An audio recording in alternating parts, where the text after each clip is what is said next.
1991-ben, tehát 33 évvel ezelőtt úgy döntöttem, hogy a körülmények diktálják, hogy hozzunk létre egy olyan alapítványt, ami összefogja a magyarországi művésztelepeket. És hogy erre mennyire nagy szükség van, mert a művészetkutatás az itt zajlik.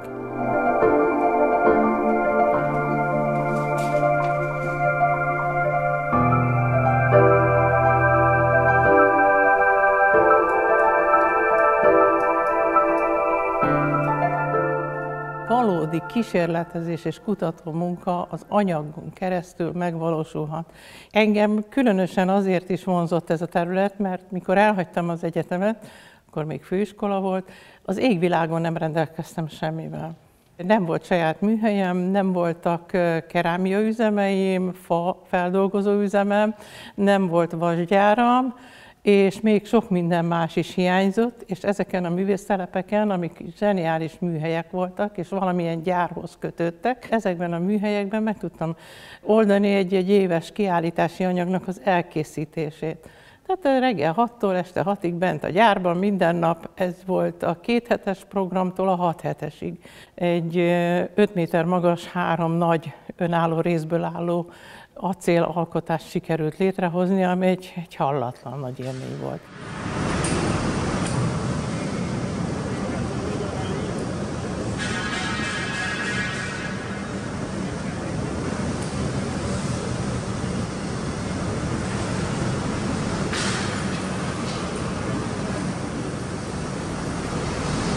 Jött a rendszerváltás, szétestek a gyárak, szétesett az ipar, és a művészeknek egy hatalmas bázisa szűnt meg.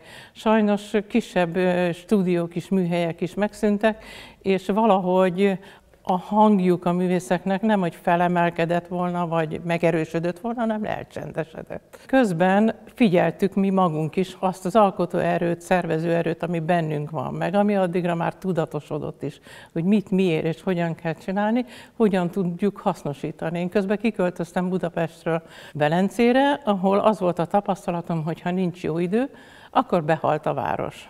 Senki sehova nem tud menni, semmit nem lehet csinálni, és akkor jött egy megkeresés. Indítanak egy velencei tavi nyári játékot, ami példátlan történet volt Magyarországon, illetve azóta is példátlan történet. 8 héten keresztül 8 településen ment egy fesztivál körbe a velencei tavon, ez 5 éven keresztül zajlott, és itt a kollégákkal és a diákjainkkal vezettünk alkotóprogramot. Tehát aki a fesztiválra érkezett, aznak nem eladtunk ilyen-olyan-amolyan termékeket, hanem odavittük a rengeteg anyagot, odavittük a különböző fajta művészeti technikákat, legyen az festés, agyagozás, papírmunkák, sárkányt készítettünk, víziszínpadot terveztünk. Ennek óriási sikere volt. Hát jobb időben 100-150 ember ott volt egy nap.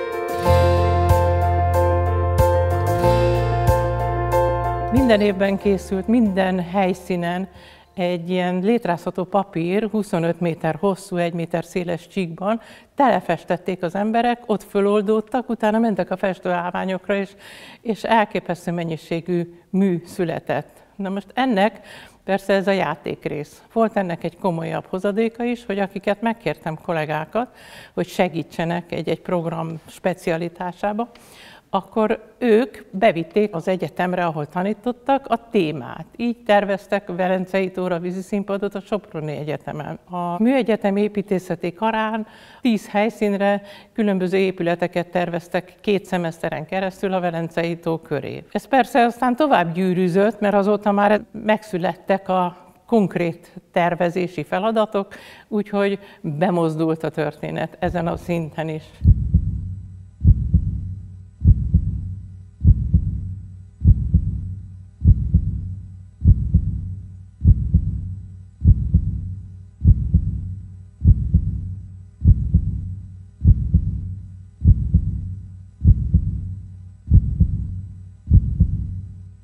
Aztán nagyon érdekes volt az, hogy azt látjuk, Ugye a saját gyerekeimen keresztül, vagy az unokámon keresztül is, hogy nehéz kihúzni a szobából, mert hogy kütyűznek, meg számítógépeznek, meg telefonoznak. Jó, hát hogyha ők ezzel játszanak, mi is játszunk nekik. Feldolgoztuk a művésztelep anyagát egy applikációra, és azt lehetett látni, hogy melyik munka hol született, ki készítette, mi az artistic statement, ami ehhez a munkához tartozik. 7 év anyagát így feldolgoztuk.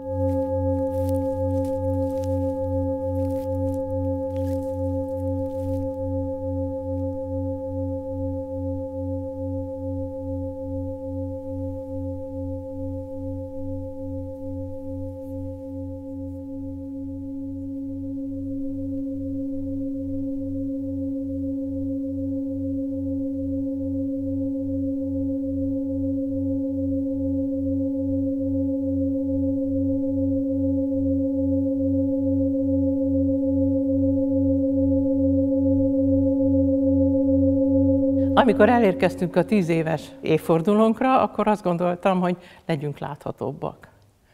És 10 darab szigetet készítettünk közel a szállodához, ahol lakhattunk, és ez egy óriási segítség volt, hogy a szálloda igazgatója fenntartotta számunkra, szinte mondhatnám, hogy ingyen, ellátással együtt, hogy tudjuk ezt a programot továbbvinni, tehát mindig van valami gondviselés, ami hozzásegít bennünket a folytatáshoz, és akkor újabb kutatásokat indítottunk. Az elmúlt évben például 3 programot sikerült megvalósítani, ez a Pajta pályázat támogatással, tavasszal a Tündérkert programhoz csatlakozva. Már eljutottunk oda, hogy több mint 250 gyümölcsfát tettünk be a Velence-szigetre, amit a 10 éves évforduló után sikerült megnyernünk. Tehát ez az alapítványnak egy olyan feladatköre lett, ami már velencei programhoz kötődik.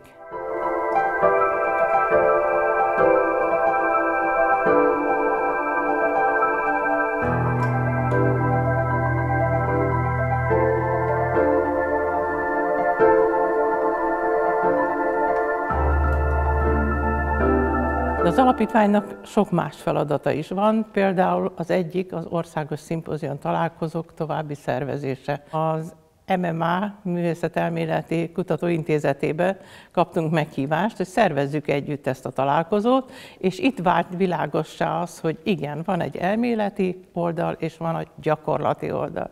És ez a kettő, hogyha erősíti egymást, összetartozik, segítjük egymást, akkor sokkal klasszabbak lesznek azok a pályázók, akik ösztöndíjra pályáznak, az ösztöndíjat megnyert pályázók viszont egészen más területeken is végezhetik a kutatómunkát, és hát ez a művésztelepeknek is nagyon fontos, mert egyfajta elismertséget, egy új vérátömlesztést ad, és így tovább. Erről sokat lehetne beszélni.